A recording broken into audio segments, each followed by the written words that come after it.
ሰላም እንዴት ቆያችሁ? የተወደዳችሁ ተመልካቾቻችን ዜና ኢትዮጵያ ቀጥሏል። የ7 ሰዓት አበይት ጉዳዮችን እናስቀድም።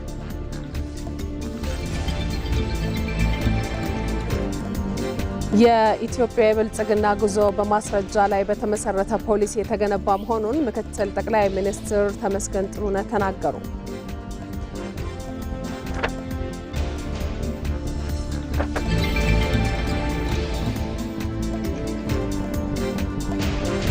የአፍሪካ ግጭቶች በውጫዊ ጣልቃ ገብነት የተባባሱ መሆናቸውን ማወቅ ያስፈልጋል አሉ የተባበሩት መንግስታት ዋና ጸሐፊ አንቶኒዮ ጉተሬሽ። 10ኛው የአፍሪካ ህብረትና የተባበሩት መንግስታት ጉባኤ እየተካሄደ ይገኛል።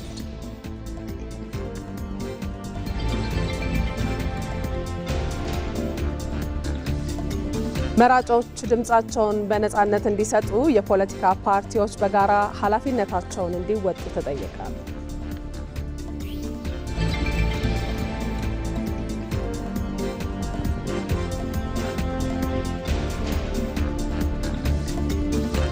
ከውጭ የአሜሪካው ፕሬዝዳንት ዶናልድ ትራምፕ በኢራን ቀውስና በንግድ ጉዳይ ለመምከር ወደ ቤጂንግ አቀኑ።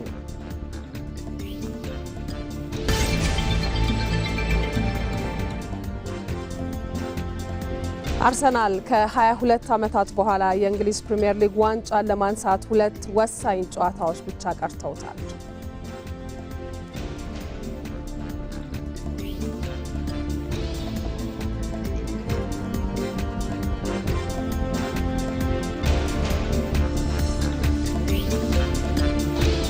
ተመልካቾች ቆይታችሁን ከዜና ኢትዮጵያ ጋር እንድታደርጉ በአክብሮት እንጋብዛችኋለን። ከዚህ ከዋናው ስቱዲዮ ማህሌት ታደለ ዜናውን እየመራው ቆይታ አደርጋለሁ። ሪፖርተሮቻችን ከተለያዩ አካባቢዎች በቀጥታ መስመር ላይ በተለያዩ መረጃዎች ተዘጋጅተው እየጠበቁ ይገኛሉ።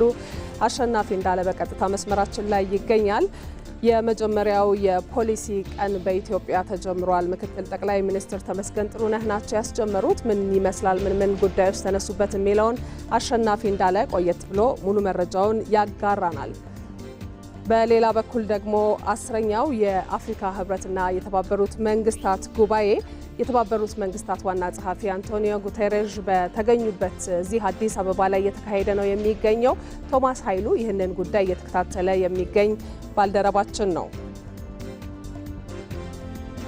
እንዲሁም ሪፖርተራችን አልጋነሽ ተካም በቀጥታ መስመራችን ላይ ትገኛለች። ዓለም አቀፍ የቀዳማይ ልጅነት ጉባኤ በዚህ በአዲስ አበባ ዛሬም ቀጥሎ እየተካሄደ ነው። በዛሬ ቀን ውሎ ምን ጉዳዮች ተነሱ በጉባኤው የሚለውን ሙሉ መረጃ ቆየት ብለን ከሷ እንሰማለን።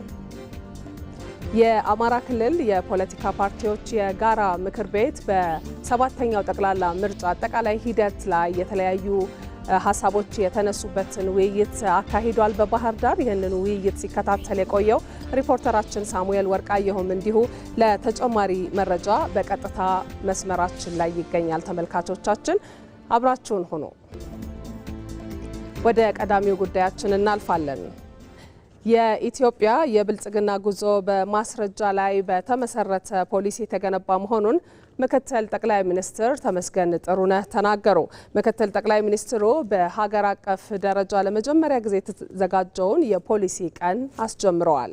ኢትዮጵያ በሀገር በቀል ኢኮኖሚ ማሻሻያና በ10 ዓመቱ የልማት እቅድ አማካኝነት በዘርፈ ብዙ መስኮች ያመጣችው ውጤት ፖሊሲ በመደርደሪያ ላይ የሚቀመጥ ሰነድ ሳይሆን የዜጎችን ሕይወት የሚቀይር ሕያው ቃል ኪዳን ተደርጎ በመወሰዱ እንደሆነ ምክትል ጠቅላይ ሚኒስትር ተመስገን ጥሩነህ አብራርተዋል። ይህንኑ ጉዳይ በተመለከተ ተጨማሪ መረጃ ሊሰጠን ሪፖርተራችን አሸናፊ እንዳለ በቀጥታ መስመራችን ላይ ይገኛል። አሸናፊ እንዴት ቆይተሃል?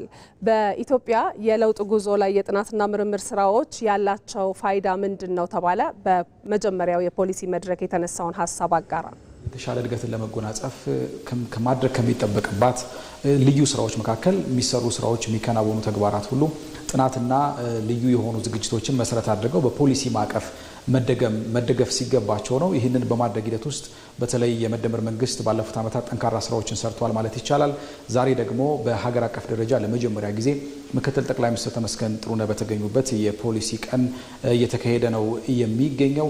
በዚህ መድረክ ላይ ምክትል ጠቅላይ ሚኒስትር ተመስገን ጥሩነህ ያነሱት ምንድነው? በተለይ ባለፉት ዓመታት እንደ ሀገር የተገኙ ስኬቶች ዋነኛ ምክንያታቸው በጥናት ላይ በምርምር ላይ መሰረት ማድረጋቸውና ይህን ደግሞ በፖሊሲ ማዕቀፍ ተደግፎ ተግባራዊ መደረጉ ቁልፍ ምክንያት እንደሆነ አንስተዋል። ስለዚህ የሚከናወኑ ነገሮች በዘፈቃድ እና ደግሞ በፍላጎት ላይ ብቻ መሰረት ያደረጉ ሳይሆን በእርግጥም ችግሮችን አጠቃላይ ሊመዘገቡ የሚገቡ የለውጥ ስኬቶች ምንድናቸው ተብሎ በአግባቡ የተለዩበት መሆኑን አንስተዋል። ለዚህም ነው በኢትዮጵያ በተለያዩ ባቀደቻቸው ነገሮች ላይ ውጤታማ የሆነ ስኬትን እንድታስመዘግብ ምክንያት የሆኗት። ከዚህ ቀደም የተለያዩ ፖሊሲዎች ተግባራዊ ይደረጋሉ ተብሎ ሲጠበቁ መደርደሪያ ላይ ብቻ የቀሩባቸውን ሁኔታዎች ማንሳት እንችላለን። አሁን ግን የመደመር መንግስት ደግሞ እነዚህን አጠቃላይ የሚመጡ ፖሊሲዎች ለሀገር ብቁ ናቸው ወይም ደግሞ ለሀገር ትልቅ ለውጥ ያመጣሉ እስከተባሉ ድረስ ጠንካራ የሆነ ትግበራ እንዲደረግባቸው ሆኗል። ይህም ደግሞ ኢትዮጵያ በተለያዩ ዘርፎች ውጤታማ ስኬትን እንድታስመዘግብ መሆን ችሏል። እንደምናውቀው ዓለም በተለያየ ተለዋጭ ሁኔታ ውስጥ ነው የምትገኘው። ስለዚህ ያንን ተለዋጭ ሁኔታውን ታሳቢ ያደረጉ ደግሞ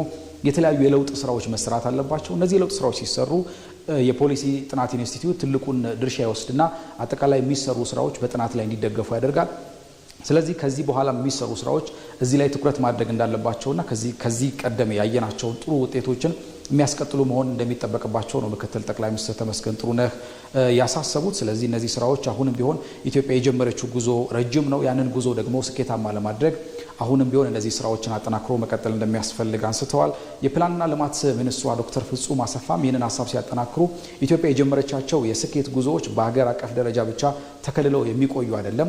የአፍሪካ የብልጽግና ተምሳሌት የመሆን ጉዞ አላት። እነዚህ ጉዞዎች ደግሞ በጥናትና ምርምር ላይ ትኩረት ያደረጉ ናቸው። ለዛ ደግሞ የፖሊሲ ኢንስቲትዩት ትልቅ አስተዋጽኦ እንዳለውና እስካሁንም የሚያደርጋቸው ጥናቶች የሚያደርጋቸው የፖሊሲ ማዕቀፎች ትልቅ አስተዋጽኦ እንዳላቸው አንስተዋል። የፖሊሲ ጥናት ኢንስቲትዩት ዋና ዳይሬክተር አቶ ፍቃዱ ጸጋም በተመሳሳይ አጠቃላይ የተጀመሩ ስራዎች በተለይ ከቅርብ ዓመታት ወዲህ የሚሰሩ ስራዎች ትላልቅ የሆኑ ምሁራንን በማሰባሰብ እየተከናወኑ እንደሆነ አንስተዋል። ስለዚህ ለሀገር እድገት የሚጠበቅበትን ኃላፊነት ተቋሙ እየተወጣ እንደሚገኝና ይህንንም ስራ አጠናክሮ እንደሚቀጥል ነው ያረጋገጡት። ጥቅል በመድረኩ ላይ የተነሱ ሀሳቦች እነዚህ ናቸው። አሸናፊ እናመሰግናለን ለመረጃው። ጥሩ ቀን ይሆንልህ። የፈረንሳይ ሪፐብሊክ ፕሬዝዳንት ኢማኑኤል ማክሮን ኢትዮጵያ ገቡ። ጠቅላይ ሚኒስትር አብይ አህመድ የፈረንሳይ ሪፐብሊክ ፕሬዝዳንት ኢማኑኤል ማክሮን ወደ ኢትዮጵያ እንኳን ደህና መጡ ስል ሁልጊዜም በልዩ ኩራትና ደስታ ነው ሲሉ ገልጸዋል። በኢትዮጵያ የሚያደርጉት ሶስተኛው ይፋዊ የስራ ጉብኝት በፈረንሳይና ኢትዮጵያ መካከል ያለውን የጸና ወዳጅነት ጉልህ ማሳያ ነው ሲሉም ገልጸዋል። ወሳኝና ፍሬያማ በሆኑ ውይይቶች ላይ ትኩረት በሚያደርጉበት በዚህ ወቅት በኢትዮጵያና በፈረንሳይ መካከል ያለው ትስስር ይበልጥ እየጠነከረ የሚዘልቅበት ነው ሲሉ በማህበራዊ የትስስር ገጻቸው ላይ አስፍረዋል። ከአንድ ክፍለ ዘመን በፊት በአጼ ምኒልክና በፈረንሳይ ኩባንያዎች መካከል በባቡር ሀዲድ የተጀመረው የኢትዮ ፈረንሳይ ግንኙነት ዛሬ በዘመናዊ አቪዬሽን በታዳሽ ኃይልና በማክሮ ኢኮኖሚ ሪፎርም ታጅቦ አዲስ የታሪክ ምዕራፍ እየጻፈ ይገኛል። ትናንት ድሬዳዋን በባቡር መስመር የፈጠረው ይህ ጥምረት ዛሬ በኤርባስ አውሮፕላኖች ክንፍ ላይ ሆኖ የሁለቱን ሀገራት የጋራ ብልጽግና ወደ ላቀ ደረጃ እያሸጋገረው ይገኛል። አዝመራው ሞሴ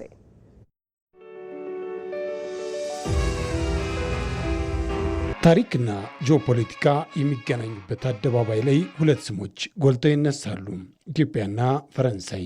ግንኙነታቸው በዲፕሎማሲያዊ መጋረጃ የተሸፈነ ተራ ወዳጅነት አይደለም።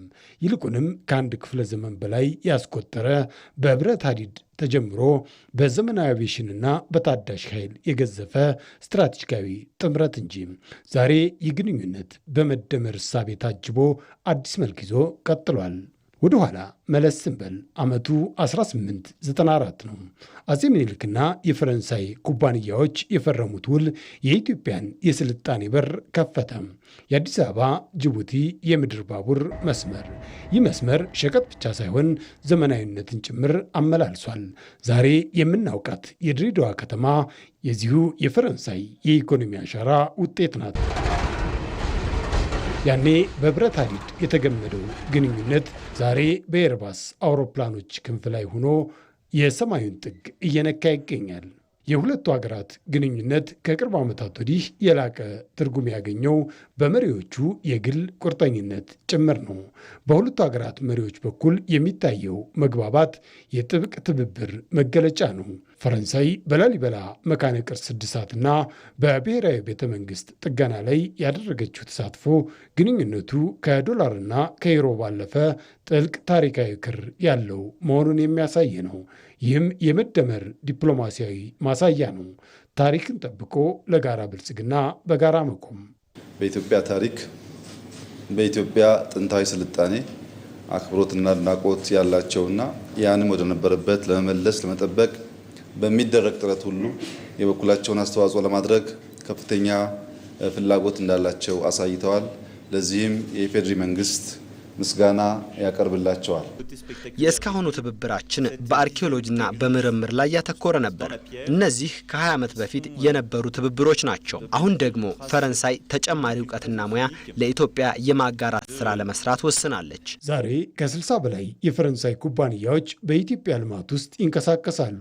እንደ ቶታል ያሉ ግዙፍ የኤነርጂ ተቋማት የሀገሪቱን የነዳጅ ፍላጎት ሲያረኩ፣ በሌላ በኩል ደግሞ የቱሉ ሞዬ የጂኦተርማል ፕሮጀክት ኢትዮጵያን የምስራቅ አፍሪካ የንጹህ ኃይል ማማ ለማድረግ የፈረንሳይን ቴክኖሎጂ ይዞ ቀጥሏል። የኢትዮጵያ አየር መንገድ በአፍሪካ የመጀመሪያውን የ350 1000 አውሮፕላን ሞዴልን ከኤርባስ መረከቡ ደግሞ ፈረንሳይ በበረራ ቴክኖሎጂ የኢትዮጵያ ዋነኛ አጋር መሆኗን ዳግም ያረጋገጠ ነው።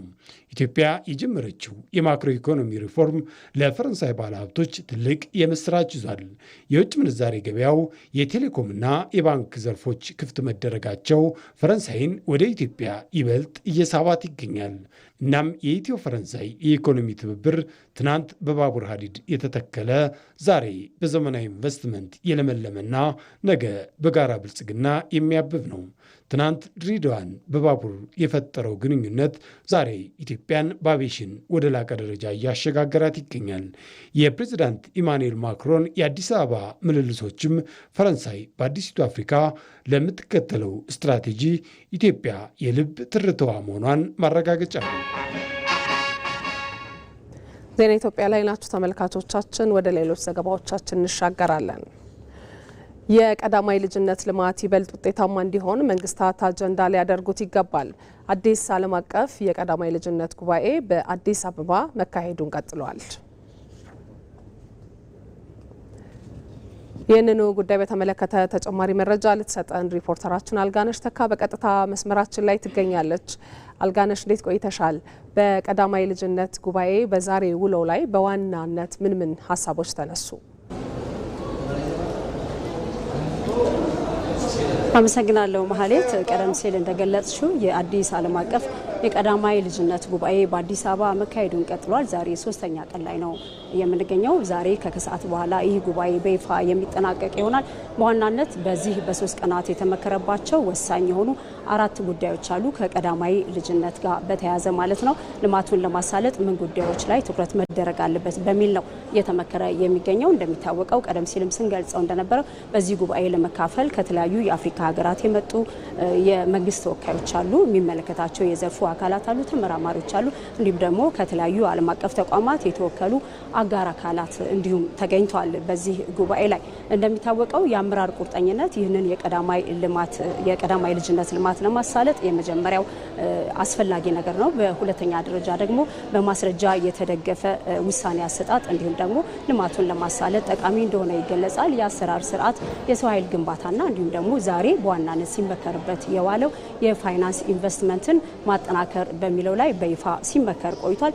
እንደሚታወቀው እንደነዚህ አይነት ልማቶችን ለማሳለጥ የመንግስት ቁርጠኝነት በትልቁ ይፈልጋል። ኢትዮጵያ ደግሞ ለቀዳማይ ልጅነት ልማት ሰፊ ትኩረት ሰጥታ እየሰራች ነው የሚገኘው።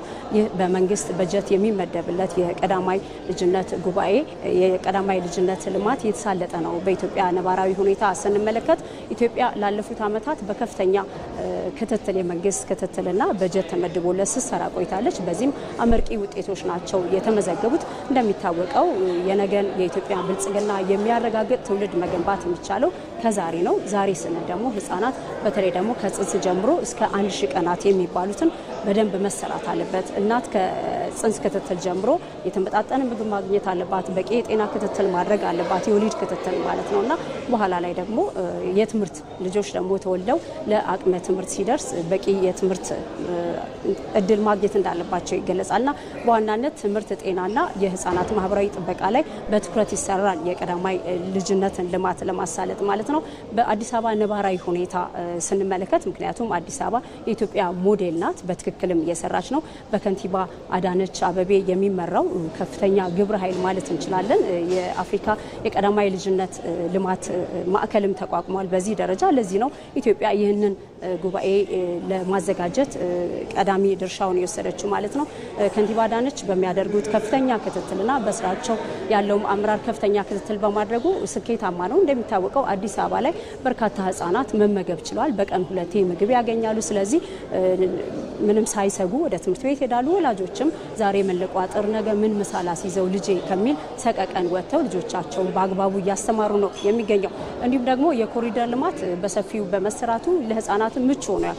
አዲስ አበባ ውብ ከመሆኗ ባሻገር ህጻናትን ምቹ በሆነ መደላድል ውስጥ እንዲያልፉ እያደረገች ነው የሚገኘው። የፓርኮች ግንባታ ህጻናት ለብቻቸው ማህበራዊ ጥበቃቸው፣ ደህንነታቸው ተረጋግጦ እንዲጫወቱ ማድረግ ተችሏል። ጨዋታ ለልጆች በጣም አስፈላጊ ነው። ዛሬ በአግባቡ በእድሜው የተጫወተ ልጅ ነገ አንጎሉ በተሟላ መልኩ አድጎ በኮንፊደንስ ወይም ደግሞ የራስ መተማመን መንፈሱን ያጠናክራል። እንዲሁም ደግሞ ማህበራዊ መስተጋብሩን ከወዲሁ እየገነባ ይሄዳል።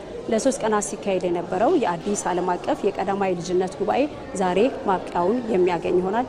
አመሰግናለሁ ማህሌት። እናመሰግናለን አልጋነሽ። መልካም ቀን።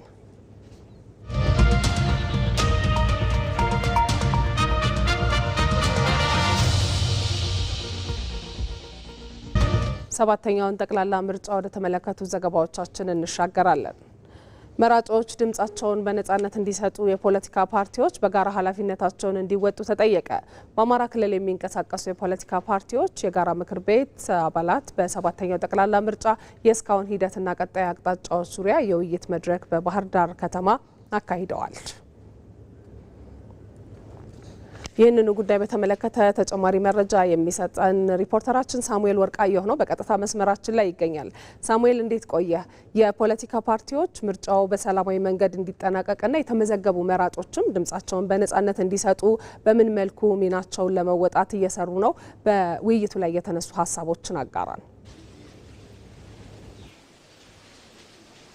አመሰግናለሁ። ቀደም ሲል እንዳነሳሽው በአማራ ክልል የሚንቀሳቀሱ ተፎካካሪ የፖለቲካ ፓርቲዎች በተለይ በሰባተኛው ጠቅላላ ምርጫ የምርጫ ሂደት ዙሪያ የውይይት መድረክ እያካሄዱ ይገኛሉ። እንግዲህ እንደምናስታውሰው ቀደም ባሉት ጊዜያት ለምርጫው ስኬታማነት የተለያዩ ተፎካካሪ የፖለቲካ ፓርቲዎች የተለያዩ ዝግጅቶችን ሲያደርጉ ቆይተዋል። እንግዲህ በዛሬው ዕለትም በክልሉ የሚንቀሳቀሱ ተፎካካሪ የፖለቲካ ፓርቲዎች ባለፉት ጊዜያት ምን ተግባራት ተከናወኑ፣ ወደፊትስ በተለይ ምርጫውን ውጤታማና ስኬታማ ለማድረግ በምን መልኩ መስራት ይገባናል በሚሉ ጉዳዮች ነው እንግዲህ ውይይት እያደረጉ የሚገኙት። በዚሁ የውይይት መድረክም የጋራ ምክር ቤቱ ሰብሳቢና የአዲሃ ሊቀመንበር አቶ ተስፋሁን አለምነህ የተለያዩ ሀሳቦችን አንስተው ነበር። በተለይ እንግዲህ ከነዚህ ካነሷቸው ሀሳቦች መካከል ባለፉት የለውጥ ዓመታት በተለይ ለፖለቲካ ፓርቲዎች ምን አይነት ሰፊ ምቹ ምህዳር ተፈጥሯል በሚሉት ጉዳዮች ላይ ሰፋ ያሉ መልእክቶችን አስተላልፈው ነበር። ለአብነት ያክል እንግዲህ ከሰላማዊ ትግል ይልቅ ወደ ጫካ የገቡ እንዲሁም በተለያዩ ጉዳዮች አማካኝነት ትግል ሲያደርጉ የቆዩ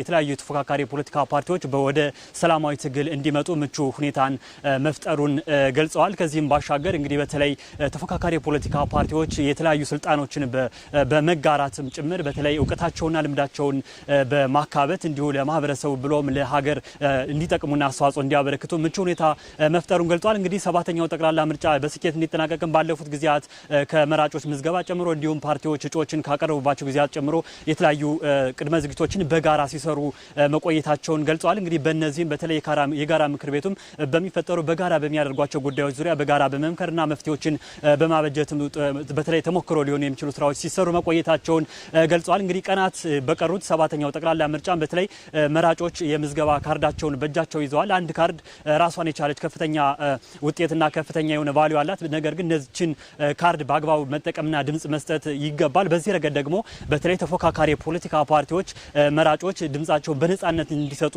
በማስቻል በኩል ሚናቸውን ሊወጡ እንደሚገባ መልእክታቸውን አስተላልፈዋል ማለት ነው። እንግዲህ ባለፉት ጊዜያት በነበሩ በምርጫ ካርድ ምዝገባዎች ወቅት ማለት ነው በተለይ የተለያዩ በሀገራችን በተለያዩ አካባቢዎች የታዩ ተሳትፎዎች በተለይ ዴሞክራሲያዊና ሰላማዊ የሆነ መሪ ለመምረጥ ህዝቡ ፍላጎቱ እንዳለው ያሳየበት መሆኑም ተመላክቷል ማለት ነው። ታዲያ ይህንን በማስቀጠልና በንቁ ተሳትፎ በማድረግ በድምጽ መስጫው ቀንም ሊደግሙት እንደሚገባ መልእክት የተቀመጠበት የውይይት መድረክ ነበር የተካሄደው። ለጊዜ ያለ መረጃ ይህን ይመስላል። ሳሙኤል እናመሰግናለን ለመረጃው። መልካም ቀን ይሁንልህ። ተመልካቾቻችን 7ኛውን ጠቅላላ ምርጫ የተመለከቱ ጉዳዮቻችንን እንመለስባቸዋለን። የፈረንሳይ ሪፐብሊክ ፕሬዚደንት ኢማኑኤል ማክሮን ኢትዮጵያ ገብተዋል። እዚህ አዲስ አበባ ሲደርሱ ደግሞ ደማቅ አቀባበል ተደርጎላቸዋል። የነበረው የአቀባበል ስነስርዓት ምን ይመስላል የሚለውን በጥቂቱ ተመልክተን እንመለሳለን።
የአፍሪካ ግጭቶች በውጫዊ ጣልቃ ገብነት የተባባሱ መሆናቸውን ማወቅ ያስፈልጋል ሲሉ የተባበሩት መንግስታት ዋና ጸሐፊ አንቶኒዮ ጉተሬስ ተናገሩ። ዋና ጸሐፊው ይህን የተናገሩት በ10ኛው የአፍሪካ ህብረትና የተባበሩት መንግስታት ጉባኤ ላይ ነው። በመሆኑም ከአፍሪካ ጋር በስትራቴጂካዊ አጋርነት በመቆም ኢፍትሐዊ አሰራሮችን በማውገዝ አህጉሪቱ የሚገባትን እድገት እንድታገኝ በቁርጠኝነት እንደግፋለን ሲሉም ዋና ጸሐፊው ተናግረዋል።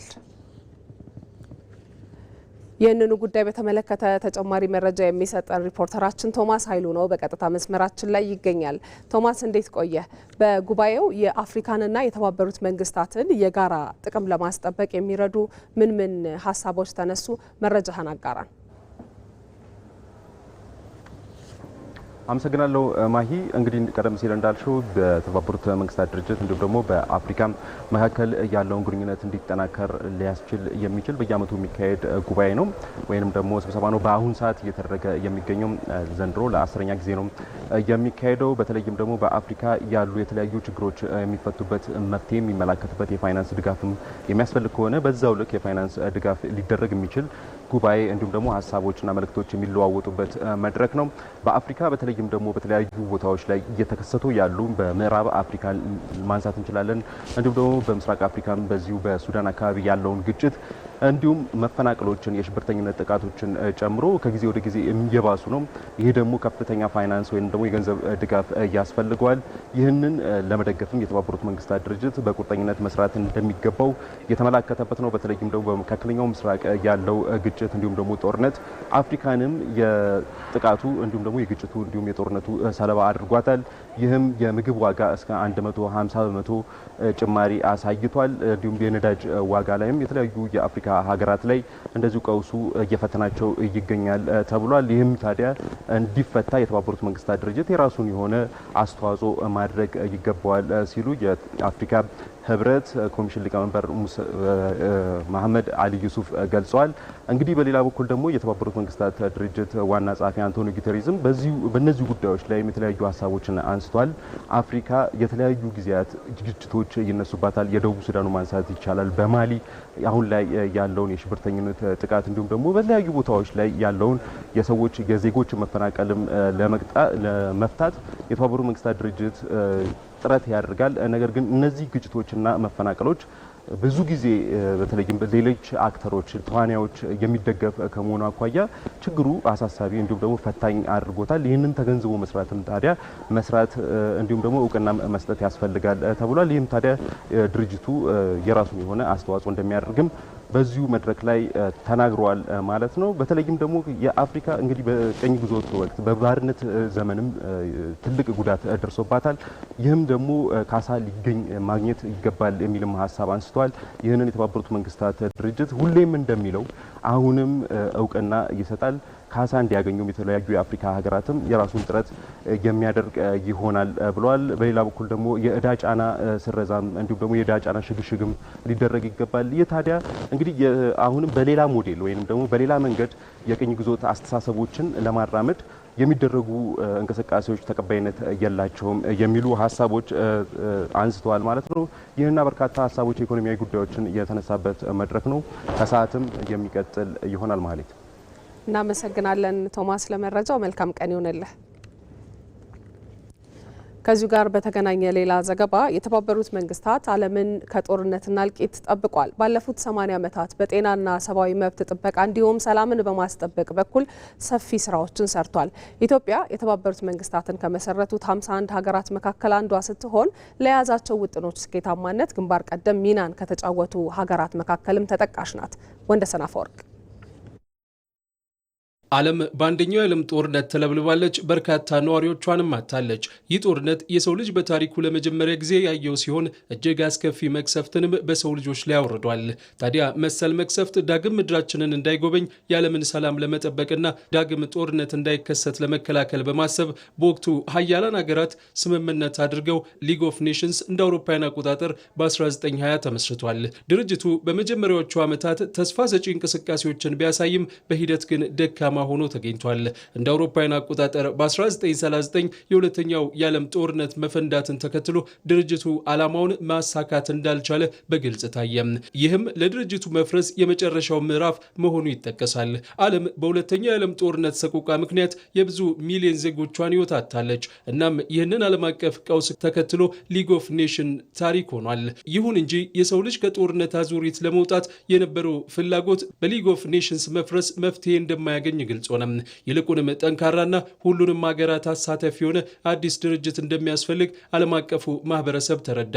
በዚህም ምክንያት የተባበሩት መንግስታት መመስረቻ ቻርተር ተፈርሞ እንደ አውሮፓውያን አቆጣጠር 1945 በይፋ ስራውን ጀምሯል። የዚህ አዲስ ድርጅት ዋነኛ ግብም መጪውን ትውልድ ከጦርነት መቅሰፍት ማዳን የሚል ነበር።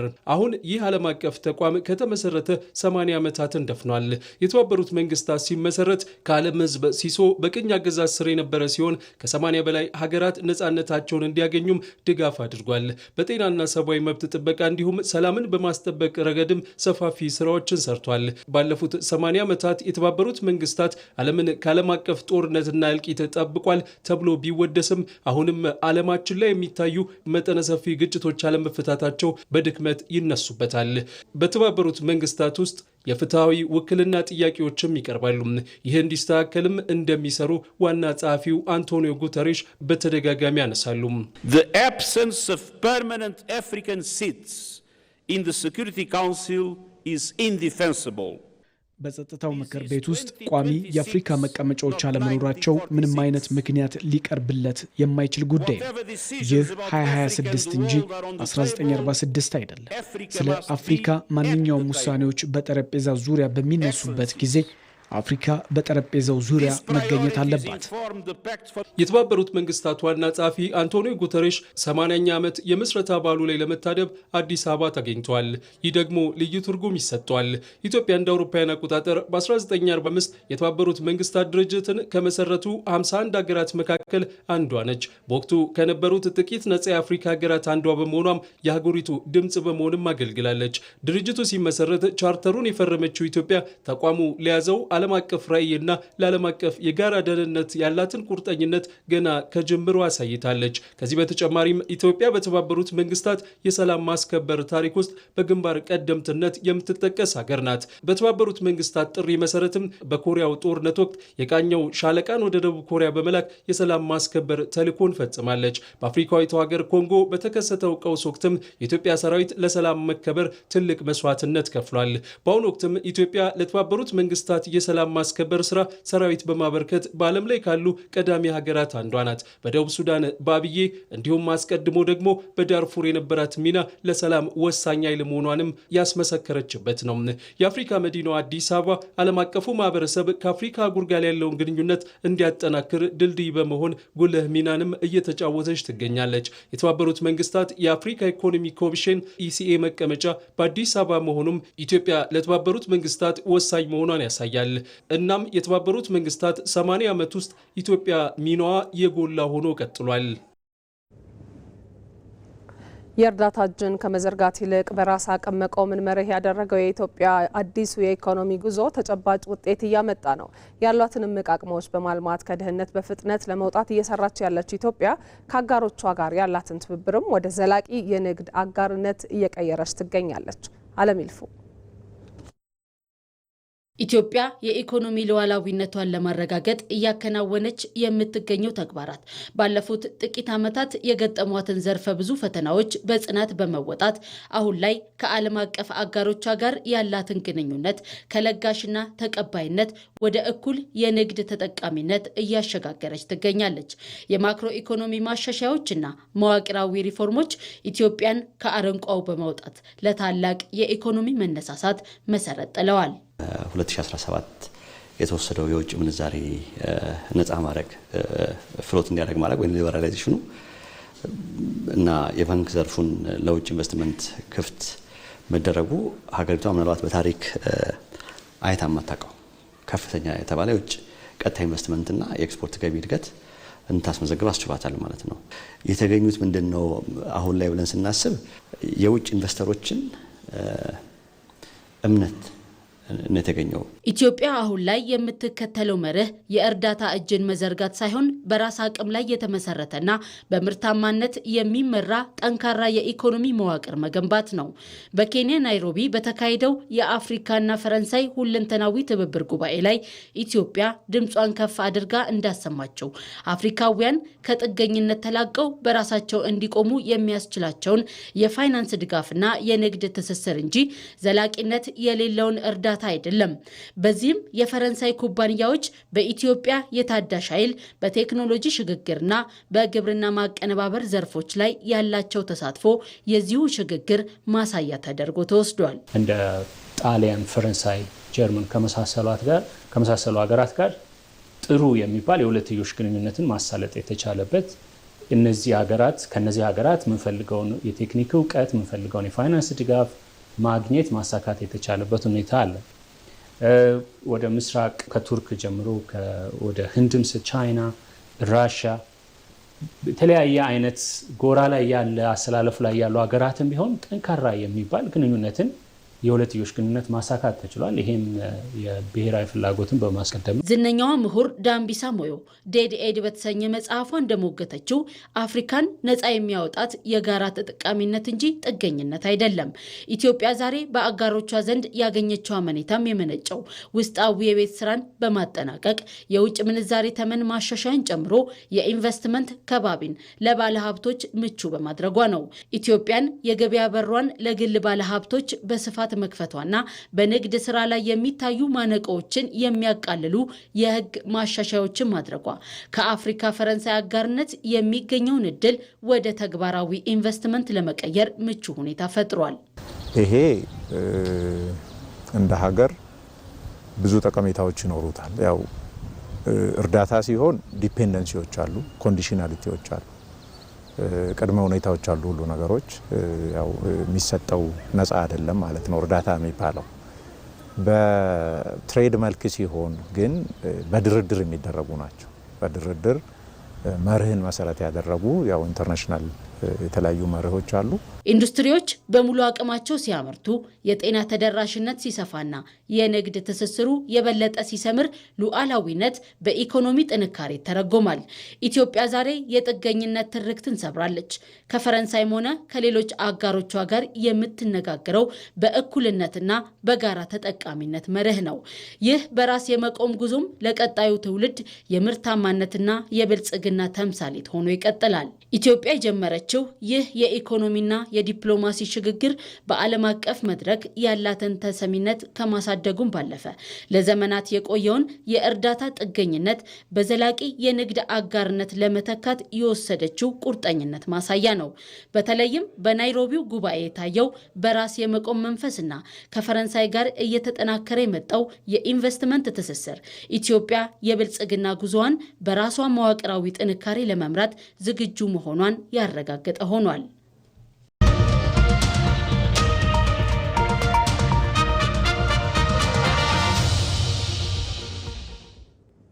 ሰባተኛውን ጠቅላላ ምርጫ ወደ ተመለከቱ ዘገባዎቻችን ደግሞ እንመለሳለን። ተመልካቾች ምርጫ የአንድን ሀገር መጻኢ ዕድል የሚወስን ክስተት በመሆኑ የሲቪክ ማህበራት ከጅማሬው እስከ ፍጻሜው ኃላፊነታቸውን መወጣት ይጠበቅባቸዋል።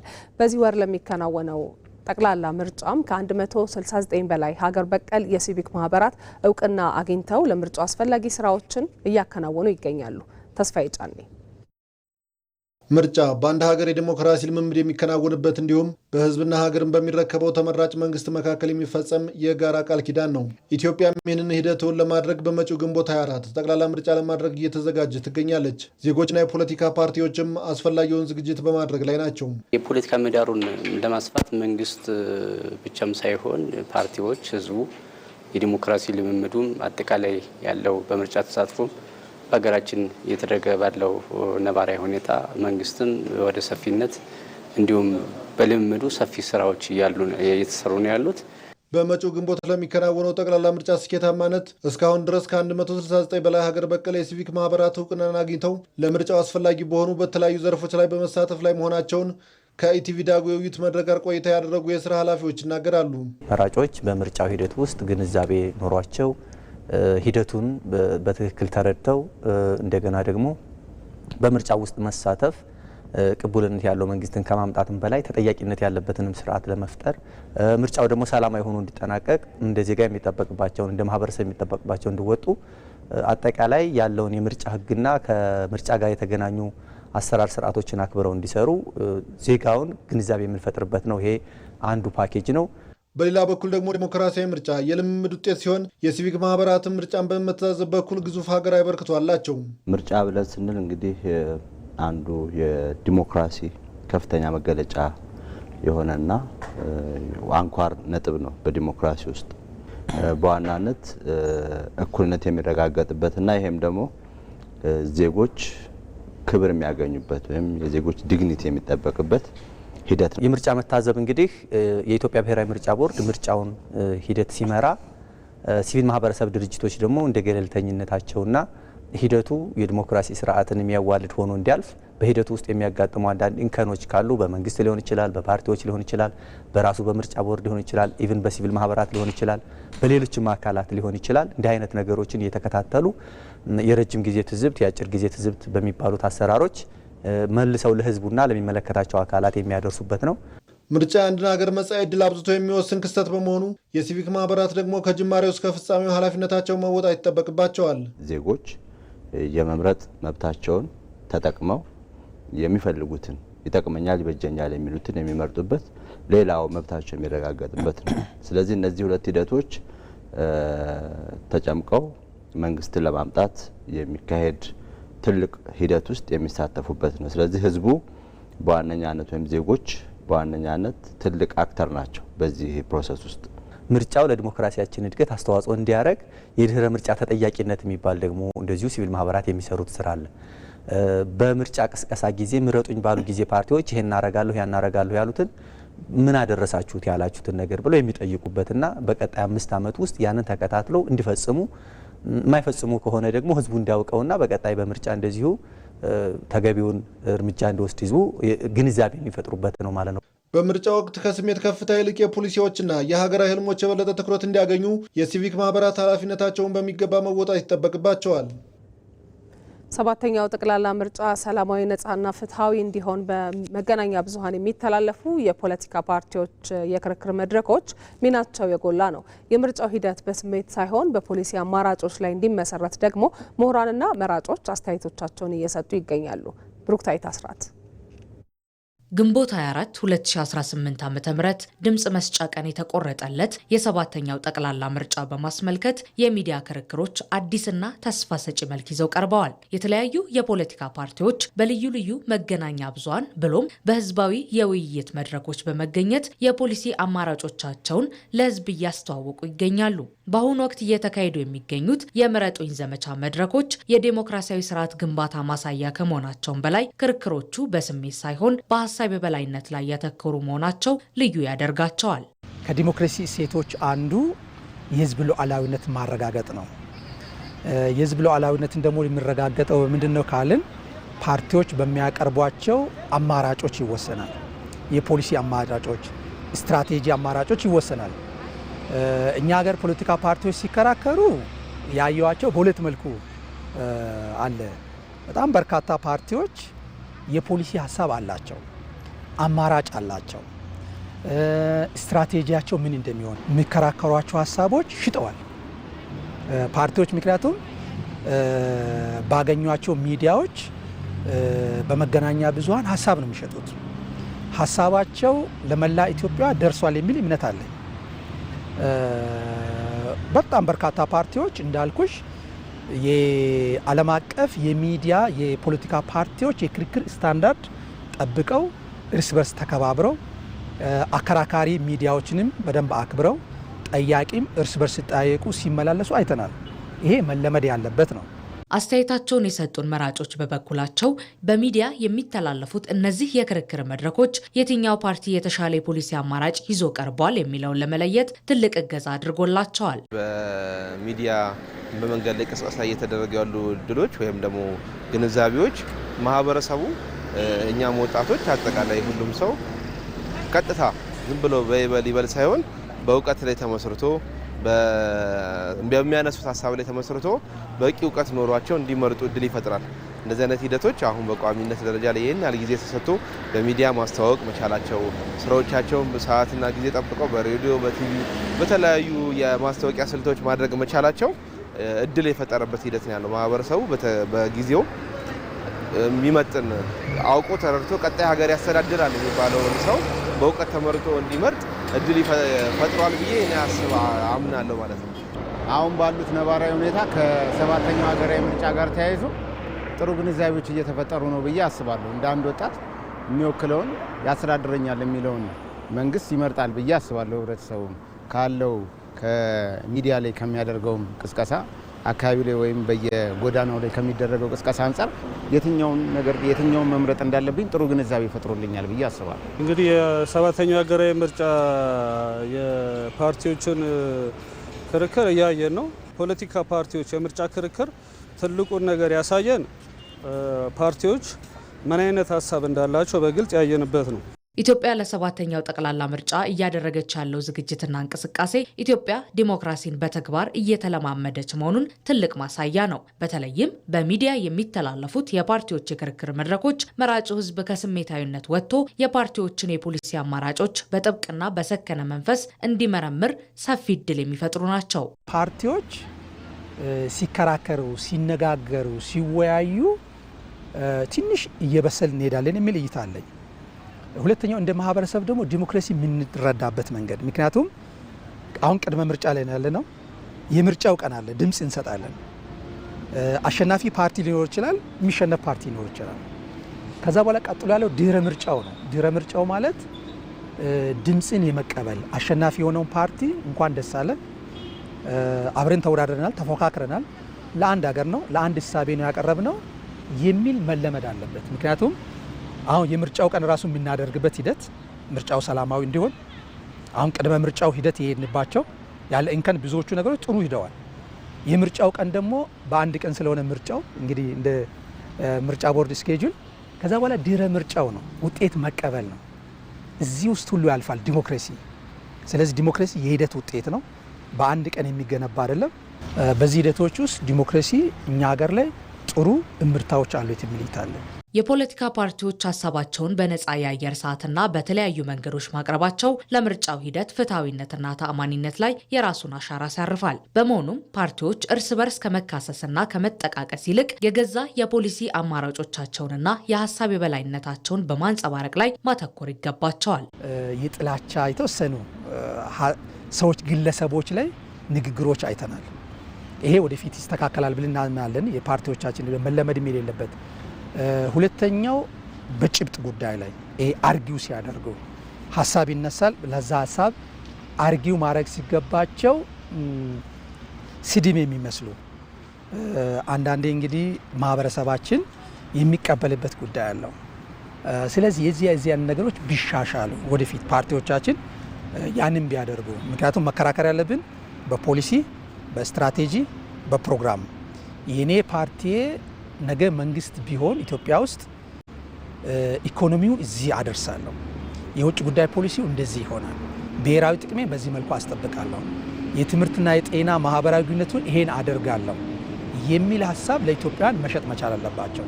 ሀሳብ ነው እችን ሀገር የሚያስተዳድረው፣ ሀሳብ ወደ ተግባር ነው የሚሄደው። ስለዚህ ሀሳባቸውን ከትችት በዘለለ ወጥተው የፖለቲካ ፓርቲዎች ያላቸውን ለዚህ ለመራጩ ህዝብ ያላቸውን ርዕዮተ ዓለም፣ አስተሳሰብ፣ አመለካከት ላይ ትኩረት አድርገው በደንብ የሚያቀርቡልን ለእኛም ለመራጮች የተሻለ እይታ ይኖረናል ብዬ አስባለሁ። የፓርቲዎች የክርክር ይዘትና በመካከላቸው ያለው የመቻቻል ባህል ይበልጥ ተጠናክሮ መቀጠል ምርጫው ሰላማዊ ሆኖ እንዲጠናቀቅና ተአማኒነት ያለው የምርጫ ውጤት ለመመዝገብ ወሳኝ መሰረት ይጥላል።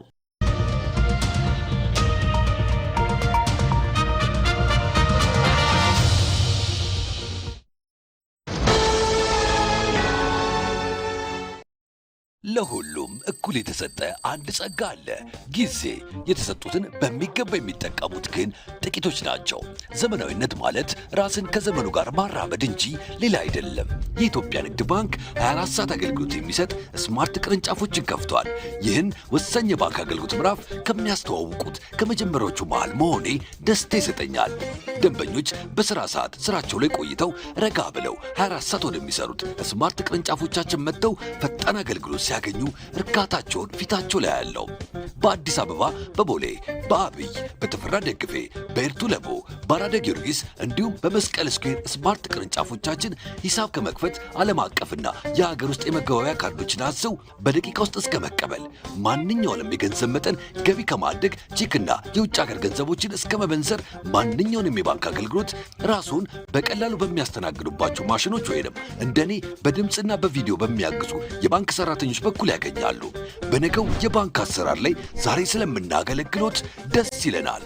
የኢትዮጵያ ንግድ ባንክ ሁሌም የሚተማመኑበት ባንክ።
በቴሌብር ሂሳባችንን በቀላሉ ስንጋራና ጉርሻ ስንሰጥ እንዲህ ነን። ቴሌብር።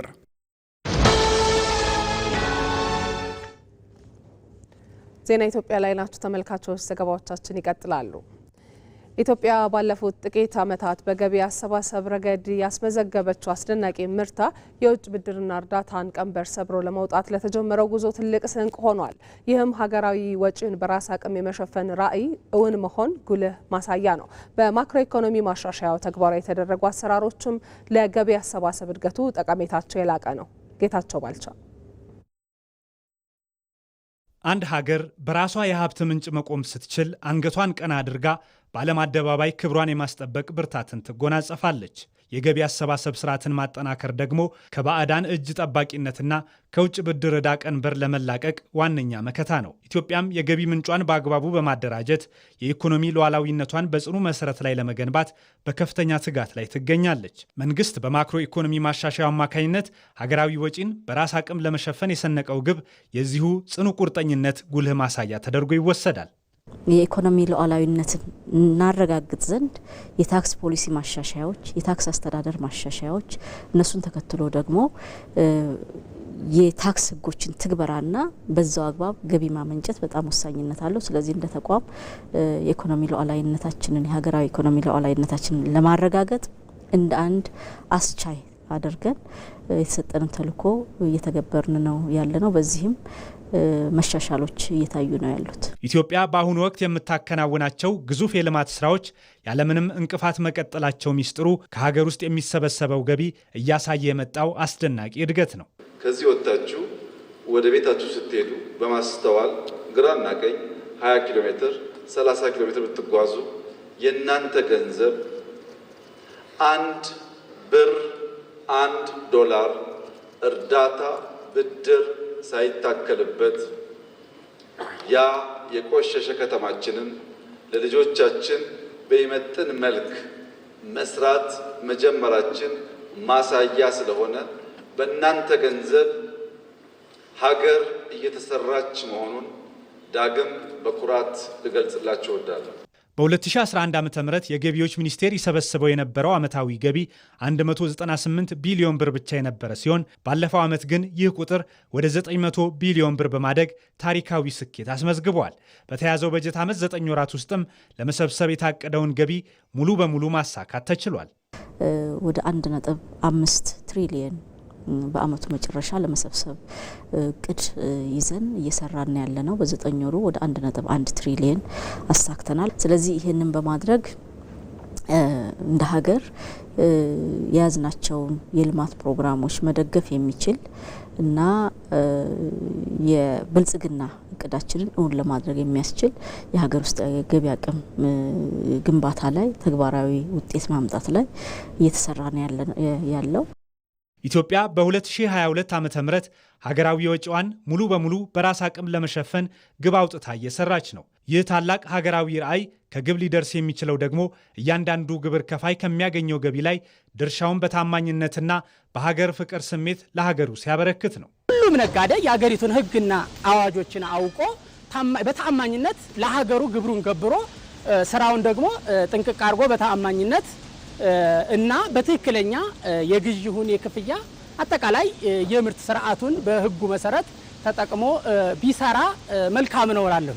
አገርን እንደመርዳት እንደገና ደግሞ ግብርና ታክስን በአግባቡ እንደመክፈል የሚያስደስት ደስ የሚል ነገር የለም። የምናያቸው ጥሩ በጎ ነገሮች አሉ፣ የሚያስደስቱ የሚታዩ የሚጨበጡ ነገሮች ስላሉ ከመንግስታችን ጎን ሆነን መንግስታችን የሚያደርገውን የልማት አቅጣጫ እኛም ተከትለን ከኋላ ውጤት ለማምጣት የሚያስችለንን ነገር በሙሉ ማድረግ ይጠበቅብናል። የኢትዮጵያ የገቢ አሰባሰብ ሂደት ከነበረበት ዝቅተኛ አፈጻጸም ወጥቶ በትሪሊዮን ወደሚቆጠር ስኬት መሸጋገሩ ከውጭ እርዳታ ጥገኝነት ለመላቀቅ ለተጀመረው ጉዞ ትልቅ ስንቅ ነው። ግብርን በታማኝነት መክፈል ግዴታ ብቻ ሳይሆን የሀገርን ክብርና ሉዓላዊነት የማስከበር የዜግነት ድርሻ በመሆኑ ይህን የለውጥ ፍጥነት በማስቀጠል የ2022ቱን ግብ ማሳካት የነገዋን የበለጸገች ኢትዮጵያ እውን የማድረጊያ ቁልፍ መንገድ ነው። የውጭ ዜና። የአሜሪካው ፕሬዝዳንት ዶናልድ ትራምፕ በኢራን ቀውስና በንግድ ጉዳይ ለመምከር ወደ ቤጂንግ አምርተዋል። በትራምፕ አስተዳደር ዘንድ ነፍስ አድን የተባለው ይህ ጉዞ በአሜሪካ ላይ ያረፈውን የፖለቲካና የኢኮኖሚ ጫና ለመቀነስ ያለመ ነው። ሰለሞን ገዳ የዓለም ፖለቲካዊ ትኩረት ዛሬ ወደ ምስራቅ አቅንቷል። የአሜሪካው ፕሬዝደንት ዶናልድ ትራምፕ በሁለት ሀያላን ሀገራት መካከል ላለፈው 1 ዓመት የዘለቀውን የኢኮኖሚ ግጭትና የፖለቲካ ፍጥጫ ለመፍታት ወደ ቤጂንግ አቅንተዋል።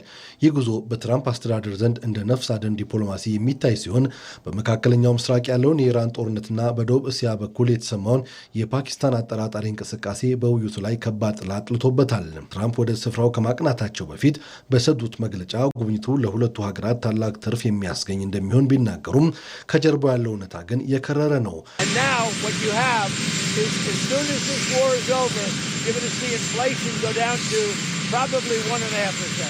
አሜሪካ ከገባችበት የኢራን ጦርነት አረንቋ ለመውጣትና የናረውን የነዳጅ ዋጋ ለማረጋጋት የቻይና እርዳታ ከመቼውም ጊዜ በላይ አስፈልጓታል።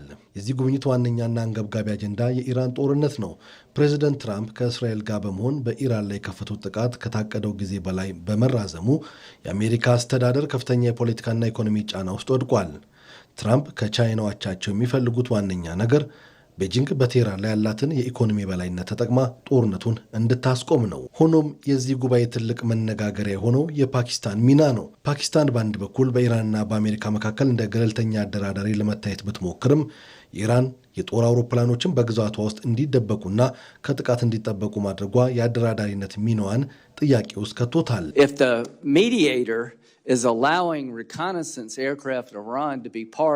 in Pakistani air bases, do you think that's consistent with being a fair mediator? ዋሽንግተን ይህን ድርጊት እንደ ከዳተኝነት የምትመለከተው ሲሆን ይህም ትራምፕ በቤጂንግ በሚያደርጉት ንግግር የቻይናን እርዳታ ይበልጥ አጥብቀው እንዲፈልጉ አድርጓቸዋል። ቻይና የኢራን ዋነኛ የነዳጅ ገዢ በመሆኗ ቴህራንን ወደ ድርድር ጠረጴዛ ለማምጣት ያላት አቅም ለትራምፕ ብቸኛ ተስፋ ሆኗል። የጆርጅ ታውን ዩኒቨርሲቲ ፕሮፌሰር አርተን ዶንግ እንደሚሉት አሜሪካ ትኩረቷ ወደ መካከለኛው ምስራቅ ማዞሯ ለቻይና በታይዋን ዙሪያ ወርቃማ ዕድል ፈጥሮላታል። አሜሪካ በጦርነት መጠመዷን የምትመለከተው ቤጂንግ በታይዋን ላይ ያላትን ይገባኛል ጥያቄ ለማጠናከር ልትጠቀምበት እንደምትችልም ተገምቷል። ትራምፕ በታይዋን ጉዳይ ላይ ያላቸው አቋም አሁንም አሻሚ ነው። ቻይና የታይዋንን ግዛት በተመለከተ የአሜሪካ ፖሊሲ ለውጥ የምትፈልግ በመሆኗ ትራምፕ በጉባኤው ላይ የሚናገሩት እያንዳንዱ ቃል በጥንቃቄ የተጠበቀ ነው። ትራምፕ ለታይዋን የሚደረገውን የጦር መሳሪያ ሽያጭ እንዲቆም ከሺ ጋር ለመደራደር ፍንጭ መስጠታቸው ደግሞ በዋሽንግተን ያሉ ወታደራዊ ባለስልጣናትን ስጋት ላይ ጥሏል። ከፖለቲካ ውጥረቱ በስተጀርባ በቢሊዮን የሚቆጠሩ ዶላሮች ስምምነት በቤጂንግ አየር ላይ እያንዣበበም ነው። በትራምፕ ልዑክ ቡድን ውስጥ እንደ ኤሎን መስክ፣ ቲም ኩክ እና የቦይንግ ዋና ስራ አስፈጻሚ ኬሊ ኦርተርበርግ ያሉ የኢንዱስትሪ መሪዎች መካተታቸው ዋይት ሀውስ ጉባኤውን እንደ ንግድ ዕድል ለመጠቀም መዘጋጀቱንም ያሳያል። ቻይና ለአሜሪካው ቦይንግ ኩባንያ ከፍተኛ ቁጥር ያለው የአውሮፕላን ግዢ ትዕዛዝ በመስጠት የኩባንያውን ገበያ ድርሻ ከፍ ታደርጋለች የሚል ተስፋም አለ። ከዚህም ባለፈ ቻይና ቀደም ሲል አቋርጠው የነበረውን የአሜሪካ ኩሩ አተር ግዢ በድጋሚ ለመጀመር ስምምነት ላይ ልትደርስ ትችላለችም። ይህ ደግሞ በትራምፕ ደጋፊነት በሚነሱት የአሜሪካውያን ገበሬዎች ዘንድ ትልቅ ድል ተደርጎ ይወሰዳል። ሌላው ጉዳይ ቻይና ለቴክኖሎጂ ምርት ወሳኝ በሆኑ ማዕድናት ላይ የጣለችው ጥብቅ ቁጥጥር እንድታላላ አሜሪካ ከፍተኛ ግፊት እያደረገች ነው። በትራምፕ ላይ ያለው ጫና ከውጭ ብቻ ሳይሆን ከሀገር ውስጥም ጭምር ነው። በኢራን ጦርነት ሳቢያ የነዳጅና የማዳበሪያ ዋጋ በዓለም አቀፍ ደረጃ መጨመሩ በአሜሪካውያን ዘንድ ተቃውሞን ቀስቅሷል። የትራምፕ የሕዝብ ተቀባይነት እየቀነሰ ባለበት በዚህ ወቅት ከቤጂንግ ታላቅ ስምምነት ይዞ መመለስ ለእሳቸው የፖለቲካ ህልውና ወሳኝም ነው። እናም የቤጂንግ ንግግር በሁለት ሀያላን ሀገራት መካከል የሚደረግ የዲፕሎማሲ ወሳኝ ጨዋታ ነው። ፓኪስታን የኢራን ጦር አውሮፕላኖችን በመደበቅ የጀመረችው አደገኛ ጨዋታ ቻይና በኢራን ላይ ያላት የበላይነትና የታይዋን ጉዳይ ውይይቱን እጅግ ውስብስብ ማድረጉ አይቀርም ተብሏል። እናም ትራምፕ በጉብኝታቸው ወቅት የሚያደርጉት ስምምነት የዓለምን የኢኮኖሚና የፖለቲካ አቅጣጫ ይወስናል። ቻይና በአሜሪካ ያላት ቀጥታ ኢንቨስትመንት ከ10 ዓመት በፊት ከነበረው 27 በመቶ አሁን ወደ 2.6 በመቶ ዝቅ ብሏል። አሜሪካ የምትፈልገው እሷ መቆጣጠር የምትችለው ኢንቨስትመንት ብቻ ነው። እናም የዚህ ሳምንት የዶናልድ ትራምፕና የሺ ጂንፒንግ ጉብኝት አዲስ ምክር ቤቶች በማቋቋም ግንኙነትን ወደ ላቀ ደረጃ ለማሸጋገር ያስችላሉ የሚል ሌላም መነጋገሪያ ነጥብ አስነስቷል። በዚህ ሁሉ ግንኙነቶች ውስጥ ግን ቻይና አንድ ትልቅ ቀይ መስመር አላት። ይኸውም የቻይና የንግድ ጥቅም መነካት የለበትም የሚል። ቻይና በተለይም አሜሪካ ታሪፍ ከመጨመሯ ከአንድ ወር በፊት አስቀድማ የማሳወቅ ስርዓት እንዲኖር ትፈልጋለች። ታሪክ እንደሚያስተምረው ደግሞ በሁለቱ ሀገራት መካከል የሚደረጉ ስምምነቶች በቀላሉ ሊፈርሱ እንደሚችሉም ነው። እንደ አውሮፓውያኑ አቆጣጠር በ2017 የተጀመረው የአራት ምሰሶዎች ውይይት በ18 ወራት ውስጥ በንግድ ጦርነት መክሰሙ የሚታወስ ነው። አሁንም ቢሆን የአሜሪካ ታሪፍ በቻይና ምርቶች ላይ በአማካይ 34 በመቶ ሲሆን የቻይና ደግሞ በአሜሪካ ምርቶች ላይ 31 በመቶ ደርሷል። በመጨረሻም የስፖርት ዜና አርሰናል ከ22 ዓመታት በኋላ የሊጉን ዋንጫ ለማሳካት 2 ወሳኝ ጨዋታዎች ብቻ ቀርተውታል። እንዳለፉት ዓመታት ሁሉ በሚያዝያ ወር ሸርተት ብለው የነበሩት መድፈኞቹ አሁን ዳግም ወደ መሪነቱ ተመልሰዋል። የማይክል አርቴታ የ6 ዓመታት ሂደት የመድፈኞቹ ደጋፊዎችም የ22 ዓመታት የዋንጫ ጥማት በምን ይቋጫል የሚለው በጉጉት የሚጠበቅ ጉዳይ ሆኗል።